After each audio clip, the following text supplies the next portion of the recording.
Would you like your PowerPoint presentations to be more interactive? Instead of marching through slide after slide in order, imagine being able to zoom into the topic your audience cares about the most, and then pop right back to your agenda. That's exactly what a slide zoom lets you do. It's an easy way to make your presentations more engaging, flexible, and audience friendly. And once you try them, you may never go back to the old way of presenting. Let's look at how to create a slide zoom in PowerPoint. The slide zoom gives you the freedom to navigate to your slides in any order without losing your audience. It's especially useful for shorter presentations, Q&A sessions, or anytime you want flexibility. Think of it as creating a clickable agenda, very much like what we have here. You can zoom into benefits, training, or policies when questions come up, and then jump back to the main slide without disrupting your flow. For example, in this presentation for an employee orientation, this is the primary slide with the agenda topics. Now, in many presentations, you might add hyperlinks or action buttons to move around the slide deck. Let's see how these work. I'll run the presentation by using the F5 function key, and then from the agenda slide, I can move to benefits, for instance.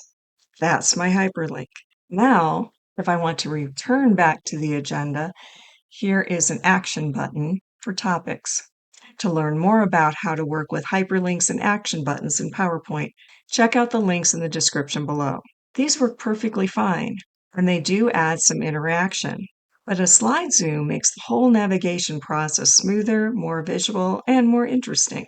Let's look at 2 ways to build a slide zoom into your next presentation. So here's that benefit slide.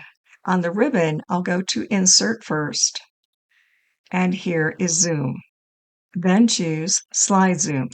From the dialog box, I'll select that agenda slide.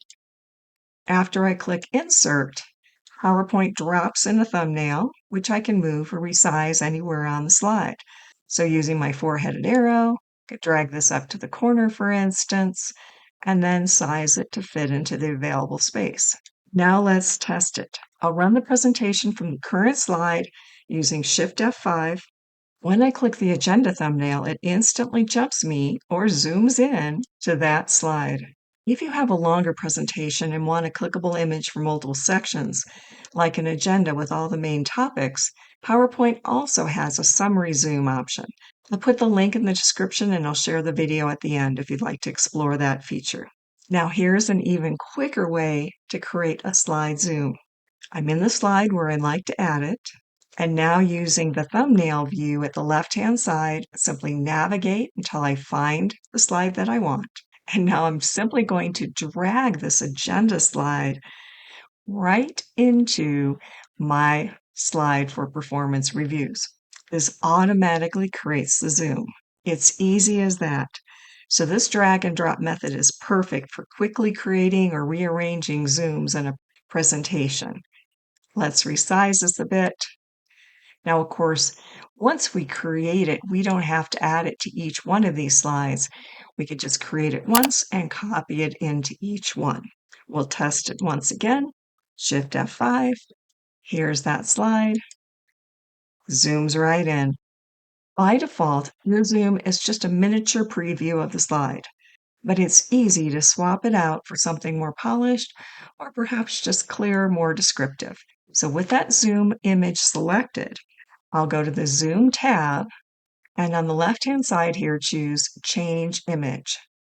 Select the location that has the image, the picture that you want to use. For this, I'll move to icons. I could also find that under Stock Images. And let's search for Meeting. Here I'll add this icon of people, select it and insert, and it behaves just like the image that we had of the slide. It's a clickable link when we're running our presentation. But even if you use the image of the slide, you can style it up a little bit by adding a border or adding a shadow, or even using one of the built-in styles to give it a more polished look. So with this selected, once again, I'll move back to the Zoom tab, and here I have some styles that could be applied. Perhaps I'd like to have a shadow here. Notice how this makes it stand out, pop, a little easier to work with.